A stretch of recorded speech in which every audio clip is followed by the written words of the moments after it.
हर किस्म के रूहानी जिस्मानी मसाइल और वज़ाइफ के लिए पीर इकबाल कुरैशी चैनल को सब्सक्राइब करें। नहमदुहु व नुसल्ली व नुसल्लिमु अला रसूलिहिल करीम अम्मा बाद फ़अऊज़ु बिल्लाहि मिनश शैतानिर रजीम बिस्मिल्लाहिर रहमानिर रहीम। शव्वाल की 21, 22, 23 3 दिनों का मैं ऐसा आयतुल कुर्सी का अमल आपको बाइजाज़त दूंगा कि अगर आप पर कोई भी जिन्नात है या जिन्नाती बीमारी है या घर में जिन्नात हैं, वो जड़ से ख़ात्मा हो जाएगा। बहुत सी बीमारियां आज जिन्नाती हैं और शयातीन जिन्नात बॉडी में दाखिल होकर और बॉडी में खून को किस तरह गाढ़ा कर देते हैं और क्लॉट्स बनाते हैं, फिर रसोली गिल्टियाँ बनती हैं ख़वातीन में बिलखुसूस, और कैंसर, हेपेटाइटिस, बड़ी बड़ी बीमारियाँ। बिलखुसूस इमाम इब्न क़य्यम रहमतुल्लाह अलैह ने इसको लिखा कि बहुत सी बीमारियों का ताल्लुक़ शयातीन जिन्नात के साथ है जो ब्लड की बीमारियां कहलाती हैं। तो इसलिए याद रखें, आप अपने खून के अंदर अगर कोई प्रॉब्लम देखते हैं और खून के अंदर आपको थिकनेस फील होती है, अब आप देखिए ब्लड प्रेशर भी तो इसी वजह से है, इसलिए आज ये बीमारियां बहुत ज़्यादा हैं, हर तरफ जो है लोग बीमार हैं, परेशान हैं। और आप सल्लल्लाहु अलैहि वसल्लम ने आज से 1400 साल पहले फरमाया कि जब तुम्हें गुस्सा आए तो पानी पियो, क्योंकि गुस्सा आना शैतान की तरफ से है।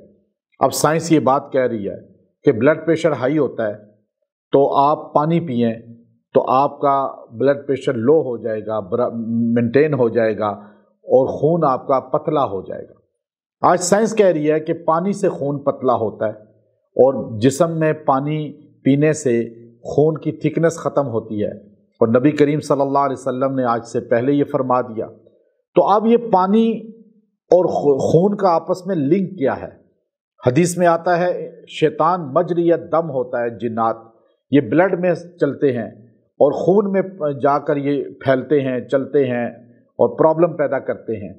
अब पानी पीने से खून से पतला होने की वजह से ये चीज़ें निकलती हैं, यानी पतला इसको कहते हैं कि आप जब दम करके पानी पिएंगे, ये जो मैं अमल आपको दे रहा हूँ ख़ास तौर पे, तो आपके ब्लड से, खून से जिन्नात निकलेंगे और आपका खून से शैतान फासिद निकलेगा और आपका जिस्म शैतान जिन्नात की अमाजगाह जो बना हुआ है वो ख़त्म होगा। आप पे जिन हमला भी कर देते हैं, चाहे किसी घर में जिन्नात फिर रहे हैं, रात को नज़र आते हैं, दिन को नज़र आते हैं, या आप बीमार हैं, आपको जिन्नात का हमला होता है, दिमाग पे जिन्नात हाजिर होते हैं, तो आप ये अमल आयतुल कुर्सी का 3 दिन कर लें। मैं इतना ताकतवर अमल दे रहा हूँ कि अल्हम्दुलिल्लाह मैं कई अफ्रीका के मुल्कों में गया, जिन्नात शदीद लोगों पे थे, मैंने ये अमल उनको बताया, अल्लाह ने उनको जिन्नात से निजात दे दी। हमारे पास बड़ी तादाद में जिन्नात के मरीज़ आते हैं और अल्हम्दुलिल्लाह वो शिफायाब इस अमल से हो जाते हैं। और यहाँ पे आप हमारी खानकाह में आएंगे कुरैशिया में, शेबी मस्जिद में, आपको जिन्नात की हाज़िरी शोर व गुल नहीं मिलेगा, सुकून मिलेगा, सफाई मिलेगी। क्यों? कि जिन्नात वहाँ हाजिर होते हैं जहाँ आमिल के पास पावर नहीं होती। उन दरगाहों पे जिन हाजिर होकर चीखते हैं, चिल्लाते हैं, बोलते हैं और वो झूठ बोलते हैं कि हम सहाबी हैं, हम ये हैं, वो हैं। याद रखें, जिन्नात जहाँ आमिल पावरफुल होता है वहाँ डर के, खामोश होके पहले ही निकल जाते हैं, इसलिए हमारे यहाँ शोर गुल नहीं होता। यह आयतुल कुर्सी का अमल है कि आपने आयतुल कुर्सी को पढ़ना है 3 दिन, 111 111 111 मरतबा, और पढ़ना ऐसे है कि पहले 111 मरतबा आयतुल कुर्सी पढ़नी है एक दिन, और 110 मरतबा तो सादा पढ़ना है जैसे आयतुल कुर्सी पढ़ी जाती है।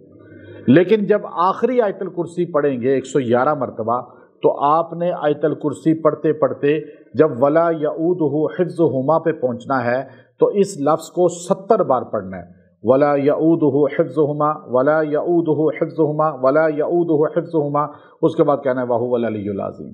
ये आप 3 दिन अमल करें, पानी पे दम करके सबको पिलाएं, खुद भी पिएं, तेल पे दम करके मरीज़ की मालिश करें, इंशाअल्लाह जिन्नात जड़ से ख़त्म हो जाएंगे। व आखिरु दावाना अनिल हम्दुलिल्लाहि रब्बिल आलमीन।